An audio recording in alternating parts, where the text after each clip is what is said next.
Did you know that according to the National Reading Panel, the single best predictor of a child's ability to read is their phonological awareness, that is, the ability to hear and manipulate sounds in spoken words? Well, research by Wagner, Torgerson, and Rashid confirms that deficits in this specific area are the hallmark of reading disabilities like dyslexia. Well, it's not about vision and it's not about laziness, it's about processing. And to measure this processing ability, schools use the CTOPP-2. So if you're an NRI parent in US or Canada with a child in pre-K through 3rd grade who is actually slow to read, this test is likely in your future. But what is elision? And why are they timing how fast your child can name colors? Hi, I'm Gurpreet from Wizdomi. We specialize in personalized one-on-one live tuition for K-12 and competitive exam preparations. So today, I am going to decode the comprehensive test of phonological processing, 2nd edition.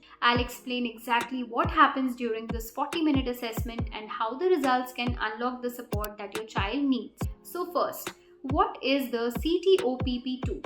Well, it stands for Comprehensive Test of Phonological Processing. It is published by ProEd and Pearson Clinical. It's a diagnostic tool used to identify deficits in phonological processing. It's the primary test used to diagnose dyslexia and other reading-related learning disability. It is normed for ages 4 to 24. For our focus today, pre-K to 3rd grade, it is crucial for early intervention. This is a processing or aptitude test. It does not test reading comprehension or vocabulary. It tests the underlying brain functions required for reading. Scores are generally considered valid for about 1 to 2 years, and the CTOPP-2 is administered individually. There is no group testing because it would take about 40 minutes to complete. The test consists of sub-tests that feed into composite scores. And here is the breakdown for the 4 to 6 age group versus the 7+ age group. For phonological awareness, I would say that younger kids do sound matching while older kids do phoneme isolation.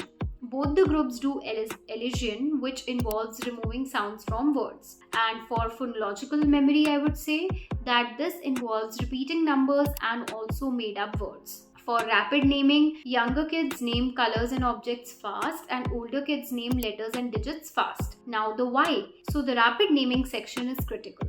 Research shows that children who struggle to retrieve names quickly often struggle with reading fluency later on. And the prerequisites, they are none. Registration, I would say in schools you cannot register yourself. You must request a special education evaluation. Or you can even book a private psychoeducational evaluation. And the fees, it's somewhat public school evaluations, they are free. Private evaluations can cost somewhat between $500 to $2,000. So this test is always face-to-face. Can you study for the CTOPP-2? No, you can't, because this is a diagnostic test. However, you can build the skills it measures through play, like rhyming games, sound deletion games, and syllable clapping too. And the common mistake, drilling flashcards. Now this test is auditory. Showing your child flashcards of letters won't actually help with the elision or blending section. On exam day, you should arrive 10 to 15 minutes early. So parents are usually not allowed in the room. And for results, in the US, schools have 60 days to hold the meeting. You will get scaled scores. A score below 85 indicates a potential deficit. And in the USA, the CTOPP-2 is the standard for determining eligibility for an IEP under specific learning disability. In Canada, specifically Ontario, this test helps the IPRC identify a child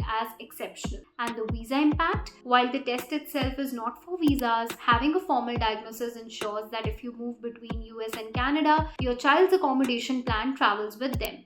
So let's answer 5 common questions. Does a low score mean low IQ? No, you can have a gifted IQ and a low CTOPP score, a classic sign of dyslexia. Can we retake it? So generally you must wait 1 year to avoid the practice effect. My child knows their ABCs, but why did they fail? So knowing the letter names is different from processing letter sounds. Is this test just for English speakers? Well, the norms are for English. How can Wizdomi help? So we use Orton-Gillingham methods that directly strengthen the phonological skills measured by the CTOPP-2. Now, this exam isn't something to fear, it's a flashlight that reveals how your child learns. Once you know that, you can stop struggling and start teaching the way their brain works. So if you need help with interpreting your child's scores or finding the right reading support, click the link below to book a consultation with Wizdomi. So I'm Gurpreet and I'll see you in the next video.